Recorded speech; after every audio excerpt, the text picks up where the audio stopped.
샬롬 샬롬 샬롬 샬롬. 하나님 사랑합니다. 여러분 주 안에서 사랑합니다.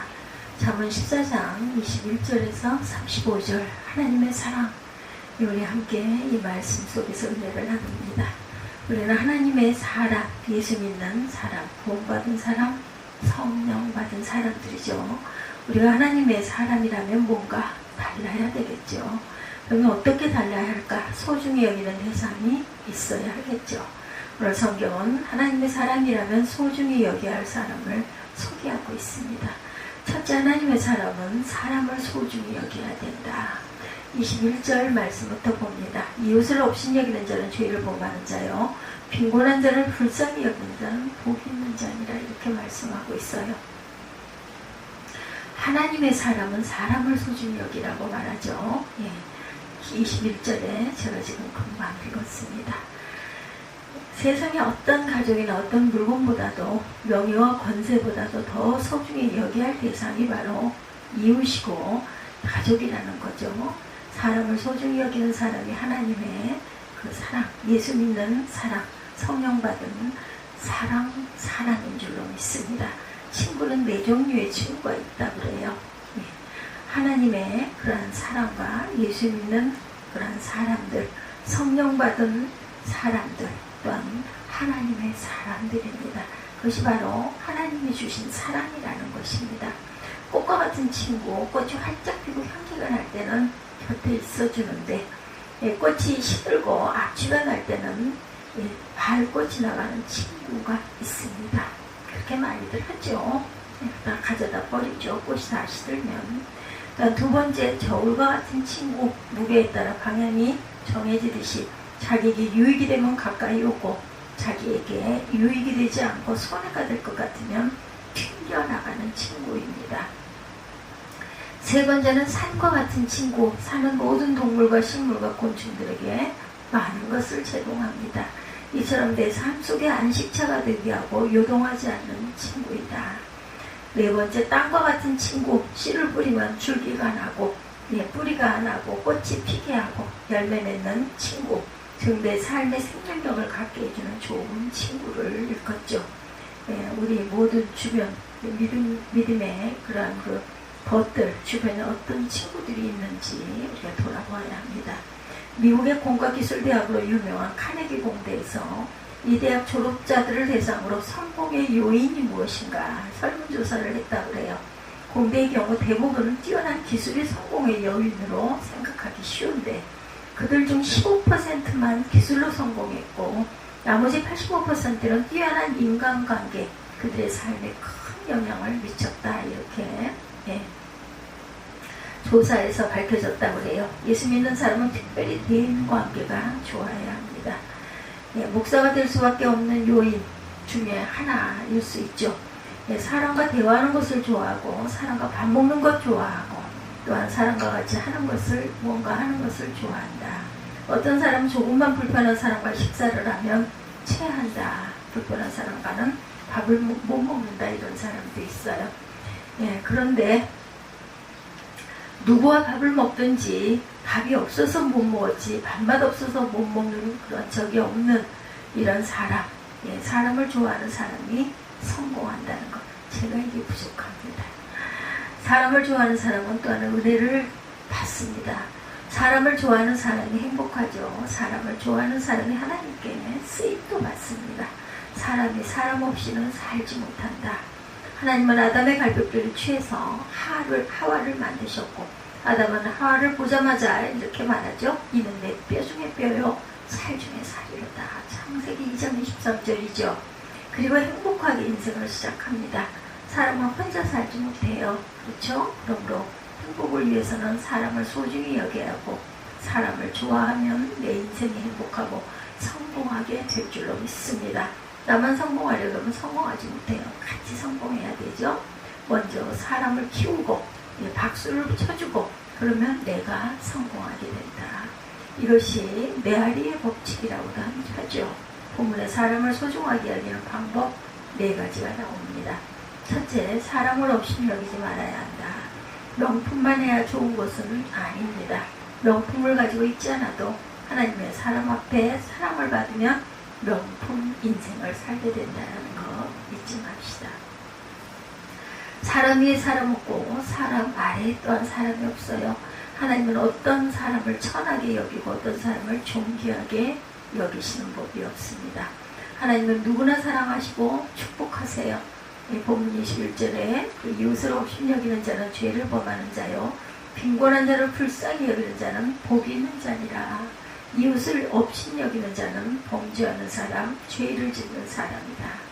빈곤한 자를 불쌍히 여기는 사람, 나보다 나약한 사람을 긍휼히 여기고 도와주는 사람은 하나님 앞에 복받는 사람이라고 말씀하고 있습니다. 사람을 소중히 여기기 위해서는 외모로 사람을 절대로 판단해서는 안 된다. 진정한 사랑은 상대방을 소중히 여기는 사람이라는 거. 두 번째, 이웃에게 선을 행해야 된다. 22절이에요. 악을 도모하는 자는 그릇 가는 것이나 선을 도모하는 자에게는 인자와 진리가 있으리라. 사람에게 베푸는 아주 선 중에 가장 큰 선은 사랑하는 것이죠. 하루를 살아도 가족과 이웃에게 선을 행하고 살아야 합니다. 세 번째, 상처를 주지 말아야 합니다. 본문 23절에 모든 수고에는 이익이 있어도 입술로 말은 궁핍을 이룰 뿐이니라.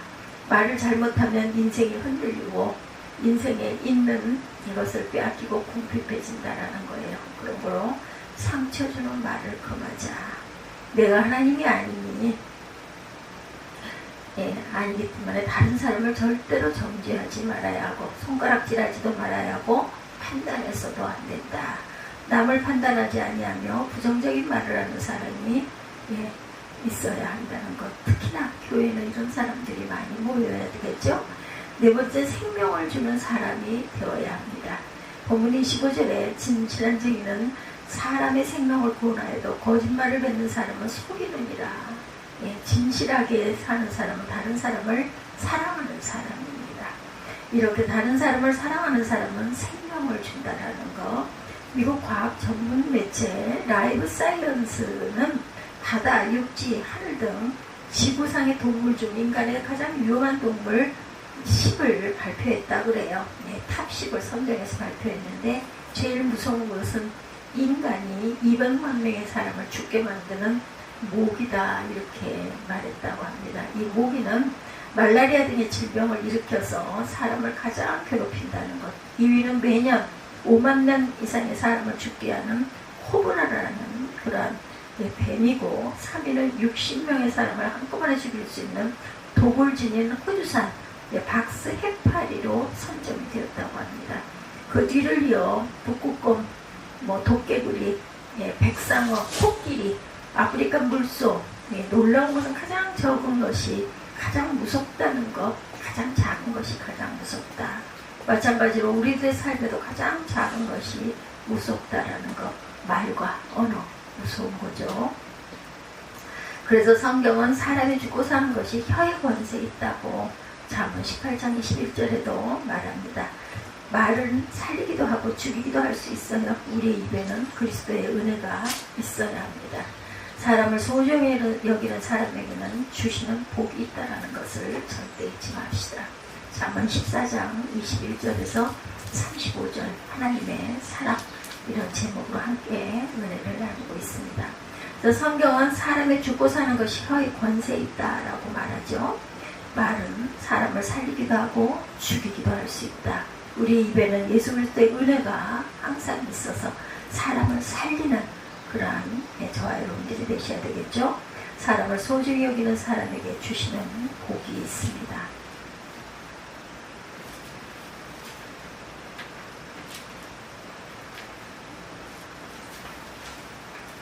본문 28절에 백성이 많은 것은 왕의 영광이니 백성이 작은 것은 주권자의 패망이니라. 사람을 소중히 여기는 사람은 인복이 있다 이런 말 많이 하죠. 왕계 때 사람이 없다면 얼마나 슬프겠어요. 둘째, 하나님의 사람은 자기 자신을 또한 소중히 여기는 사람입니다. 세상에 사랑해야 할 사람 첫째는 자기 자신이라는 걸 잊지 맙시다. 왜 다른 사람은 용서하면서 자신을 용서하지 못하는가? 왜 다른 사람에게는 관대하면서 자신에게는 인색한가? 내가 없는 인생은 없어요. 그렇죠. 내가 있어야 다른 사람도 돌볼 수 있고 다른 사람을 도울 수도 있고 다른 사람들에게 베풀 수도 있다는 것. 자신에게 헛된 말을 하지 말아야 된다. 잘못된 말 절대로 하지 말아야 합니다. 자신에게도 칭찬의 말을 아끼지 않아야 합니다. 칭찬이 좋은 10가지 이유가 있죠. 칭찬은 바보를 천재로 만든다고 그래요. 칭찬을 하면 꼭 칭찬받은 일을 하게 됩니다. 또한 칭찬을 받으면 발걸음이 가벼워지고 입에서 노랫소리가 흥얼거려집니다. 칭찬은 상대방에게 기쁨을 줍니다. 자기 자신을 칭찬할 줄 아는 사람이라야 남의 칭찬을 할 수도 있고 또한 칭찬을 받을 수도 있다. 칭찬은 자신을 기쁘게 하고 상대방을 행복하게 한다. 6번째입니다. 7번째, 미운 사람일수록 칭찬해 주어라. 언젠가 나를 위해 큰 칭찬을 해줄 것이다. 8번째, 칭찬은 적군을 아군으로 만든다. 9번째, 자기 자신을 사랑하는 사람만이 남을 칭찬할 수가 있다. 자신을 사랑해야 되겠죠? 10번째, 칭찬은 웃음꽃을 피우게 하는 마술사입니다. 한번 자신의 가슴에 손을 얹고 말해보세요. 누구야, 나는 너를 너무 사랑한다. 한나야, 너는 사랑받기 위해서 태어났다. 이렇게 칭찬해 보시기 바랍니다. 한나야, 너는 행복한 사람이다. 하나보다 귀한 영혼이 바로 너다. 한나는 하나님께 사랑받고 있노라. 나는 한나를 제일 사랑하노라. 이렇게 스스로에게 자꾸 칭찬을 해보시기 바랍니다. 나 자신을 사랑하지 못하는 사람, 소중히 여기지 못하는 사람은 가족도 이웃도 소중히 여길 줄 모른다는 것. 자기 자신을 소중히 여기는 사람은 2가지를 신경 써야 합니다. 분노를 잘 다스려야 된다. 이게 참 어렵죠. 분노는 자기 자신을 망하게 하고 자기의 건강을 해치게 하고 자기의 행복 또한 무너뜨립니다. 분노했을 때 우리 얼굴 얼마나 보기 싫겠어요. 그렇죠? 그런 거로 자기 자신을 소중히 여기기 위해서는 분노를 다스릴 줄 알아야 되겠다. 29절 상반기에 노하기를 더디하는 자는 크게 명철하여도 노하기를 더디하는 사람이 명철한 사람이라는 것. 결혼할 때 봐야 할 첫 번째, 믿음 안에서 성격이 좋은가, 이걸 꼭 봐야 한다는 겁니다. 거기에 대해서 저는 아마 실격일 것 같네요. 2번째, 마음을 다스려라. 본문 29절에 마음이 조급한 자는 어리석음을 나타내느니라. 방을 베면 스트레스를 받으면 목을 치켜 세우고 소리를 내다가 그것을 이기지 못하고 자기 몸을 깨물어서 자살을 한다고 하네요. 방울뱀이 아주 이런 독성을 갖고 있습니다. 성격이 보통이 아니죠. 분노는 이런 자살 행위라는 것. 분노는 남에게도 고통을 주고 불행을 안겨다 준다. 분노와 마음을 잘 다스리는 저와 여러분 되십시다. 잠언 4장 23절에 무릇 지킬 만한 것보다 더욱 내 마음을 지켜라. 생명의 근원이 이에서 남이니라. 이 말씀 아주 좋아하잖아요. 조심해야 합니다. 지킬 만한 것보다 우리 마음 자신의 마음들을 잘 다스리고 지키십시다. 생명의 근원이 이에서 나는 거 맞습니다. 집안 청소만 할 것 아니라 우리 마음도 늘 청소할 줄 알아야 된다. 미움도 털어버리고 거짓 섭섭한 마음, 악한 생각, 시기심, 이기심을 털어버리고 건강한 마음으로 살아가야 되겠죠. 그러기 위해서는 그리스도로 오셔서 십자가의 보혈로 우리를 정결하게 해주셔야 합니다. 부활하신 예수님이 제일 먼저 하신 말씀이 샬롬이었어요. 그죠? 마태복음 28장 9절입니다. 평안하냐, 너희들 평안하냐, 평안하거라, 내가 평안을 너희에게 준다. 예수 믿으면 평안해야 한다라는 거예요. 예수 믿는 사람은 자기 자신을 용서하고 축복할 줄 알아야 합니다. 가족과 이웃을 행복하게 해줄 수 있어야 합니다.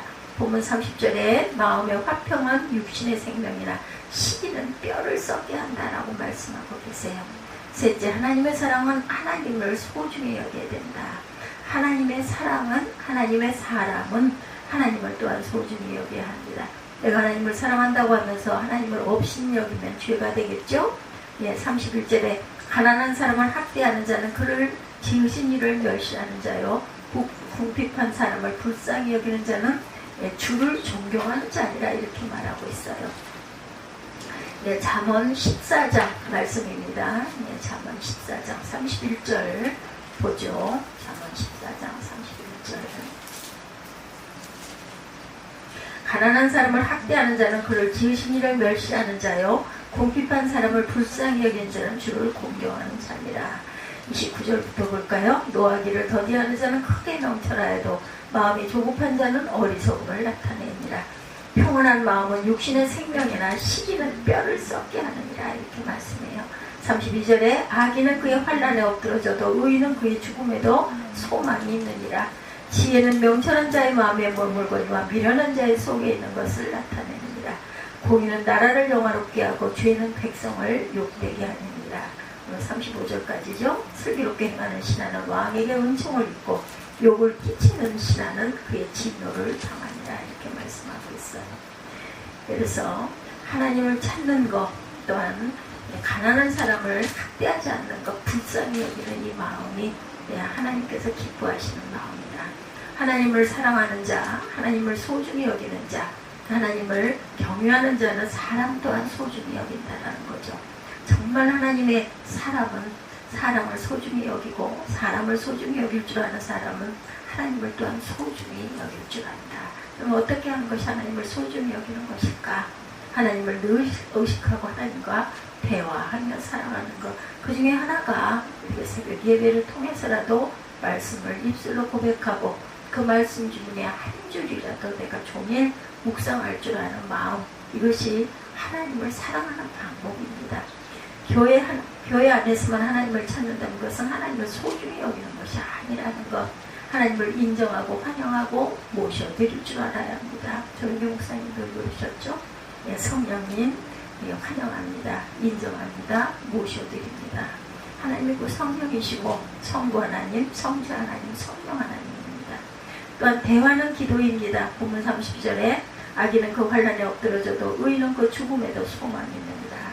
하나님의 사람은 죽어도 소망이 있습니다. 우리에게 영생에 예, 생명을 주셨어요. 그죠? 그러므로 하나님을 소중히 여겨야 한다. 하나님 내가 태어나기 전부터 나와 함께 하셨고 이 땅에서도 함께 하시고 죽음을 건너 영생의 길을 갔을 때 그 자리에도 하나님이 함께 하시기에 하나님을 소중히 여길 줄 알아야 된다. 우리가 하나님 안에서 소망을 갖기를 주님의 이름으로 이 아침 축복합니다. 예, 나에게 생명을 주시고 생사 화복을 주장하시고 영원한 천국까지 인도하시는 분, 능력 있는 분이기에 더 가까이 지내야 할 줄로 믿습니다. 우리를 살리는 능력 하나님 안에 성령 안에 있음을 고백합니다. 34절에 의인은 나라를 영화롭게 하고 죄는 백성을 욕되게 한다. 내가 정말 하나님을 사랑하고 하나님을 소중히 여긴다면 하나님 말씀 따라 의롭고 진실하게 살아가야 한다. 본문 35절에 슬기롭게 행하는 신하는 왕의 은총을 입고 욕을 끼치는 신하는 그의 진노를 당하느니라. 슬기롭게 행하는 사람, 사람을 소중히 여기고 자기 자신을 소중히 여기고 하나님을 소중히 여기는 사람은 하나님이 우리 왕이 되셔서 우리에게 은총을 주시고 우리의 삶에 복을 주시고 우리의 영원한 삶에 두 손 들어 축복해 주실 줄로 믿습니다. 오늘 다음은 14장 21절에서 35절 하나님의 사람 우리 함께 21절부터 35절까지 읽고 기도하시기 바랍니다.